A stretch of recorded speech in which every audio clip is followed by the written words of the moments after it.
Hello everybody, this is PCGamesN at E3 and we have just survived day one. So, everybody, that was fun, wasn't it? Yes. Yeah, a lot happened as it does at E3. We're going to talk about the stuff we've played today, which is quite a bit. So we'll go around the table a bit and just chat really. Ben. Hi. What's been going on? What have you played and what have you thought of it? So, my favourite thing today was Far Cry 5. Okay. Got to sort of go out into the world, into Colorado and explore a little bit to liberate a settlement. I could choose some of the guns from hire, so I could have Nick, Rye, who's in his plane, obviously, and he can shoot around, and Grace Armstrong, who's the sniper, plus Boomer. How do you call these people in? What's the system? So you squeeze the left trigger on whichever pad you're using, and you can then point into the world. You can drop a marker to put them there. In the case of Grace, you can direct her and then target enemies, but she will support you anyway, you know, even if you don't tell her to shoot people. Right. Whereas with Nick in the plane, it's just bomb this. And then dog, right? So everyone wants to talk dog. Yeah, so Boomer's pretty useful. He can he can mark up enemies, so he sort of functions as a bit of a drone. But he can also take them down and take their weapons and bring them back like a bone, which is useful in any war situation. And adorable. Useful and adorable. Sort of adorable. Yeah. It's a bit weird. Quite dark. I mean, what did he do to the children that he grew up with to get to that point? What Probably game doesn't was it think when about they it. had testicles and you sent the dog to bite men's genitals off? Yeah. So Does anyone remember that? Or have I just... No, because I definitely remember that being a thing. That was weird as well. Anyway, you also played Shadow of War. How was that? Because I'm excited about that. Me too. Yeah, I'm still excited about it, but I had a bit of a tough time with it. It's the demo was just taking on a fortress with a bunch of high-level orcs. I had some on my side, some definitely not, and they were the more powerful ones. And I had to sit next to a very patient man who watched me fail over and over again. Oh, that's always awkward. Yeah. E3. And I really wanted to tell him that I am good at video games. We all This believe is you, Ben. representative of, maybe I should do that about YouTube as well. I'm good. No, I'm not. Okay, but yeah, good overall. It was really good. It's really I mean, it's the detailed. scale and the spectacle, right? The scale is amazing. The amount of people on the orcs on the battlefield, on both sides, you really get a sense that you're in the battle. There's a siege mentality. You can have people throwing things at the wall to break it, or scale things, or particularly good at range, or sending poison spiders, this kind of stuff. And there's just so much. It was very overwhelming in terms of the depth of what you can add to, say, like extra bits on top of the orcs you're allied with, like their particular skills. It does look pretty deep. The demos I've seen so far, it's so many menus and sub-menus, and then gems on your armor to give you different abilities and stuff. But it still feels like the combat of Shadow of Mordor is still there. It's fantastic. I got myself into like a 100 orc fight, which I lived in for a little while. It was really good. Good fun. Alice Yes. played Assassin's Creed I Origins, which you've been telling us is good. Yes, And there is some skepticism on this side of the sofa. Only a I little think, in bit. fact, Certain on amount, all yeah. of the rest of the sofa. But you liked it. I did really like it. I thought it was actually really, really What fun. did you play? What bit did you play? I can't remember what it was called. Where were you? What were you doing? I started off in a desert and I got told how to use the horse and stuff, which was kind of pretty much the same as it has been Right. in the other ones. I got told about the shield that you have. Yeah, so we think this is new. We can't necessarily remember, but we think this is first wieldable shield in Assassin's Creed history. It's a wieldable shield. I think it is new because he made a point out of it, the guy who was watching me play, who is quite embarrassed. It's quite nerve-wracking having someone... Yeah, it's good, isn't it? Yeah. I actually did okay. He kept being not surprised fail. at how good I was, which is, I don't know if that's a good thing or not. But it was really good. So I ran along on the horse to one of the towns and I went around the town and there was a little mission I had to do by getting on a boat and killing some people on the boat with my bow and arrow and my got attacked by a hippo. swords. I did get attacked by a hippo. How did that go?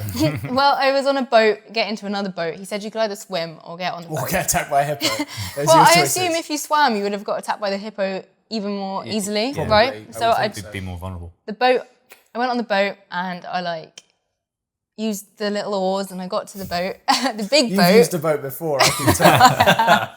They got to the big boat and the hippo just came out of the water and started attacking my boat. Did it kill you? It didn't kill me, no. I that's jumped onto the ship and I avoided the hippo and it was very You said it felt different though, which is the issue I had with it when we saw it revealed at the conference at which we saw it revealed, which I now can't remember. The Ubisoft gameplay reveal did not show it in its most original light. Like No. it looked over a lot of stuff that looked similar from previous Assassin's Creed That's games. what I thought. But you're saying it felt a bit Yeah, distinct. it felt different. I think it might be like the UI was different, and that's kind of refreshing. In It is Assassin's a Creed start, game. and they did need to change that. But I think it was obviously I only did one mission, so they could be quite repetitive. But it was it was a fun mission to do. Like I shot some people from the tall mast on the ship, and then someone came up and attacked me on the mast, and I used my shield and I used my machetes, and Multi-talented. When you were Yeah. jumping about sort of the parkour stuff, Yeah. how did that feel? Did you, because very often in like these games you sort of feel like you're being dragged off by the algorithms that want to attach you to things. I think I got dragged off like once, but the buildings weren't as tall. They're like little shanty towns that I was in, so they were like one They didn't story have a lot of rooms. skyscrapers in ancient Egypt, I don't think. No, Actually, kind of pyramid. Yeah, I didn't get to any Just pyramids. a lot of hippos. Lot of hippos, yeah. Responsible for more human fatalities in Africa than any other animal. Apart from Boomer, maybe Boomer, because yeah. he's bringing guns back and then you... Anyway.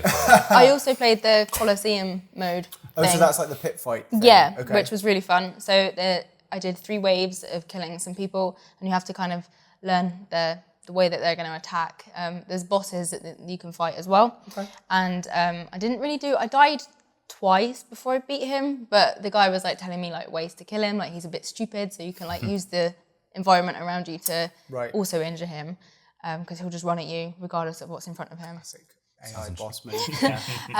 And yeah, it was actually really hard. And then you get combo moves if you like attack enough times. You press 2 buttons and you do a massive attack, and it kills people more. So that was Kills really, people more. kills people more. Mark that one down. Injures people Okay, more. so- But no, it was really good, and I got through the boss fight, and I felt very They excited all by lived it. happily ever after. Yeah, and you can choose at the end of the boss fight whether you want to give mercy or no mercy. And? And like the final Strike me mercy. as no mercy. No I'm mercy. surprised. No mercy. He did This just is beat me up. He got his spear right through my stomach numerous times.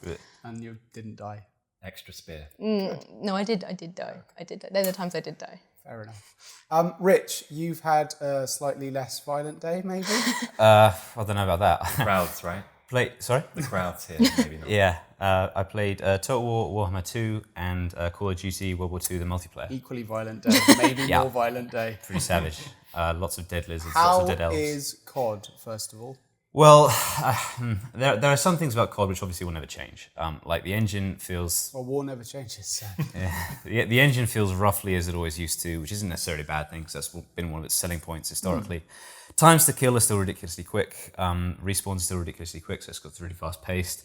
What is new, obviously, is the aesthetic, so it's nice to be back in World War II. And that has lent itself to the map design a little bit. So in the last few CODs, Infinite Warfare and so on, it's very, very sci-fi, very clean, very simple maps. Now there's, think of the old, the classic CODs, so the Modern Warfare era and earlier. There's a lot more debris around, which means a little bit more cover. The maps are a little bit more broken up in that way. Where were you playing? You mean? Yeah, like what was the map? Roughly speaking. Okay, so the first one, it was a team deathmatch on a map with lots of trenches, some pillboxes outside of a ruined town. And that lent itself to a certain vertiginousness, which was refreshing. So you can be running around a trench and someone will come at you from an angle from above. Mm-hmm. And this is the way that they're sort of breaking up the angles of attack on other players without having to do things like wall running and jumps and double jumps and all that crazy stuff. Boots on the ground, boots on the ground, boots on the ground. Right. But how's the pacing? 'Cause, there's been talk of it being slowed down a bit from previous ones. The game has just been getting faster and faster. It didn't look very slow in the trailer they did at the Sony show. I've got to say that wasn't really my experience.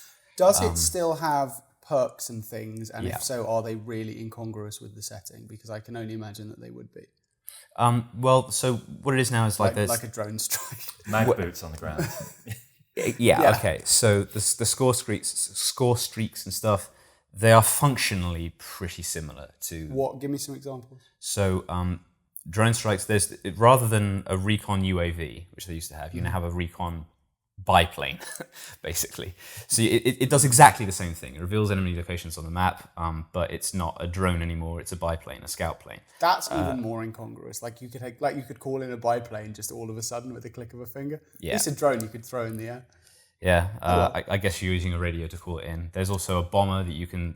This is one of the high-end perks. There's a bomber that you can sit in and shoot its turreted guns, which is the same as we've seen in similar CODs, in CODs in the past. There's a care package, which is back again.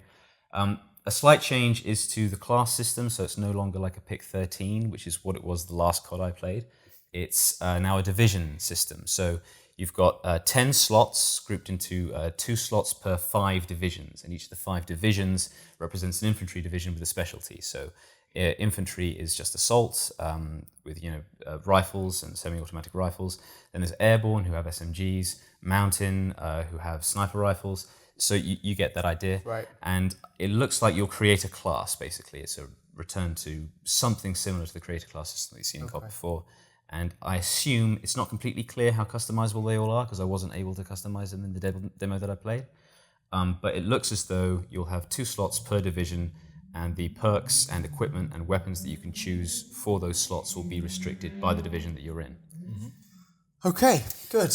Sounds fun. It does. I just want to see the campaign, frankly. Like, not to put a kibosh on all that, but it sounds like a reskin, right, of like COD multiplayer, which feels great, but yeah, it's always felt great. There's only so much they can do to change it, because you know what you're getting with COD, and that's one of its appeals.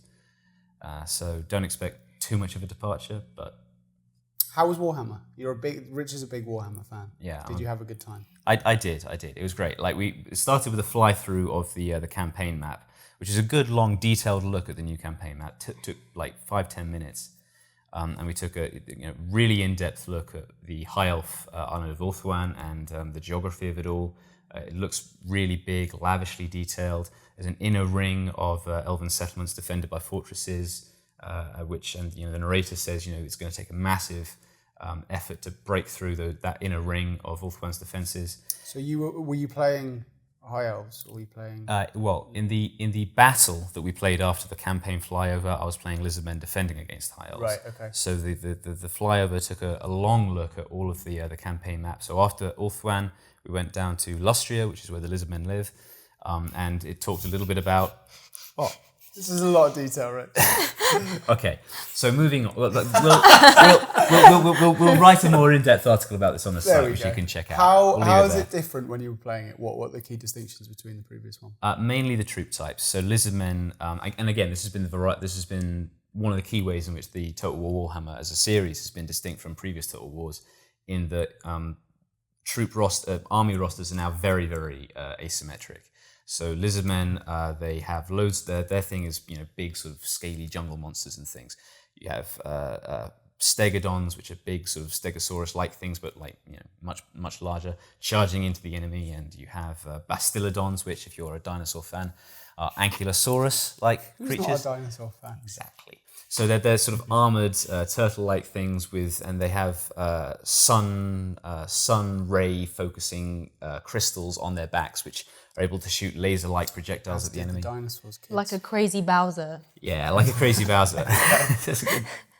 And it was a new kind of map. So there's now choke point battlefields in Total War Warhammer, which is a new innovation. So we were defending a bridge against the High Elf attack. That's quite interesting. Yeah. And there's dragons now. The High Elves have dragons. They sicked a dragon on me. I beat it back with Krokgar, who's a legendary lord who sits on a Tyrannosaurus. Obviously. Very scaly, this battle. Yeah, very Did you scary. win? Yeah. Very good. Congratulations. Well, I played Wolfenstein, which had more guns in it, frankly.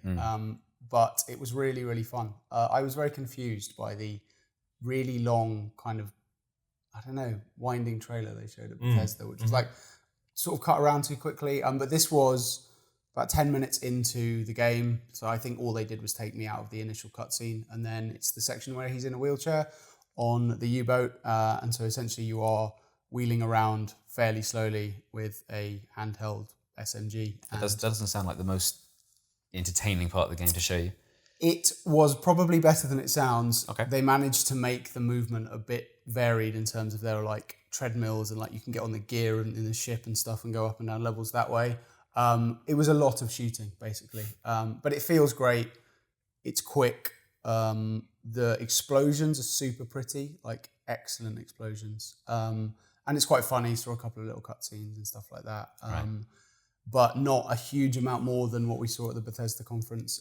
But it does still feel really, really nice. It's the humour of the Bethesda trailer. Is that in evidence in the game? Yes, very much so. They're really good at the tonal stuff in Wolfenstein, and it's definitely back. So pretty optimistic for that. I think it'll be good. Fantastic. So that's what we've played today. We will be back tomorrow if we survive another day, and we'll do another roundup then. I hope you enjoyed this one. Let us know what you thought of the things we've played. If you have any questions that you want us to answer in the next few videos, subscribe, bell, usual stuff, and we'll catch you next time.